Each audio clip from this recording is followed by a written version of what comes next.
കുടിക്കാൻ പൈപ്പിലും വെള്ളമില്ല, കുറെ കെറ്റിലും വെള്ളമില്ല. റിയാലിറ്റി ഷോ താരം ഷിയാസ് കരീമിനെതിരെ പരാതിയുമായി യുവതി.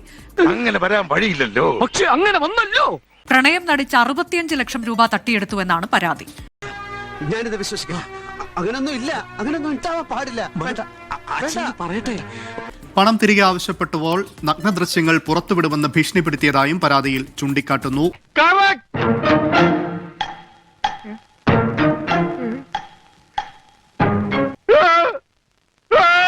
പ്രവാസി വ്യവസായിയായിട്ടുള്ള യുവതിയാണ് ഷിയാസ് കരീമിനെതിരെ പരാതി നൽകിയിരിക്കുന്നത്. നമുക്കറിയാം, പെണ്ണുങ്ങളായ ഇങ്ങനെ തന്നെ വേണം. ഒരു റിയാലിറ്റി ഷോ താരം കൂടിയാണ് ഷിയാസ് കരീം. വലിയ നടന്മാര് പലരും ഇങ്ങനെയൊക്കെ ചെയ്തിട്ടുണ്ടെന്ന് പറഞ്ഞ് നിങ്ങൾ തന്നെയല്ലേ അഭിനയിക്കാൻ നടക്കുന്ന സമയത്തെ വല്ല പൂച്ചയ്ക്കും പുല്ല് പറിച്ചു കൊടുക്കണോ? ചലച്ചിത്രങ്ങളിലും അഭിനയിച്ചിട്ടുണ്ട്. അപ്പോൾ പ്രണയം നടിച്ച് 65 ലക്ഷം രൂപ ഈ യുവതിയിൽ നിന്ന് തട്ടിയെടുത്തു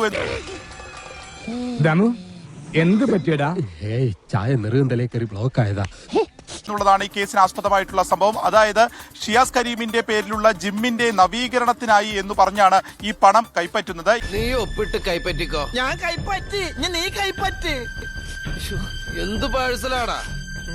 ഇടിച്ചക്ക ഇടിച്ചക്ക ഇടിച്ചക്ക. അതേടാ ഇടിച്ചക്ക. നിന്റെ കടച്ചക്കയും കൊണ്ട് ഞാൻ പോകൂ. ഇങ്ങനെ പണം വാങ്ങിയതിന് ശേഷം പിന്നീട് കബളിപ്പിക്കപ്പെട്ടു എന്നുള്ളത് ഈ സ്ത്രീ തിരിച്ചറിഞ്ഞ ഉടൻ തന്നെ അത് തിരികെ ചോദിക്കുന്നു. ഈ സമയത്ത് അത് നൽകിയില്ല എന്ന് മാത്രമല്ല, അതിൽ ഭീഷണിപ്പെടുത്തി എന്നുള്ളതാണ് പറയുന്നത്. ശനി വരുന്നത് ഈ വഴിക്ക് തന്നെ.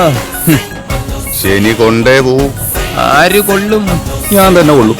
അതായത് തന്റെ നഗ്ന ചിത്രങ്ങൾ അത് പോൺ സൈറ്റുകളിലേക്ക് നൽകും എന്നതുൾപ്പെടെയുള്ള രീതിയിൽ. താനീ വട്ടിന്റെ കസിനാണെന്നല്ലേ പറഞ്ഞേ? ആര് പറഞ്ഞു?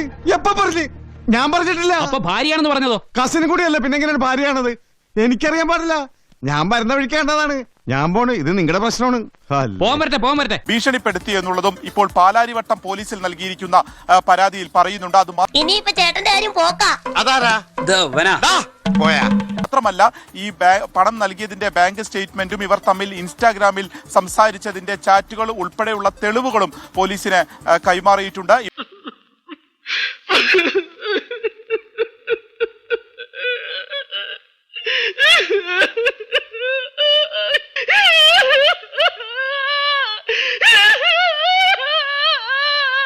ഞാൻ വരട്ടെ. എങ്ങോട്ട്? അല്ല, ഞാൻ പോട്ടെ. സബ്സ്ക്രൈബ് ചെയ്തിട്ടുണ്ട് പൊന്നു മോനെ.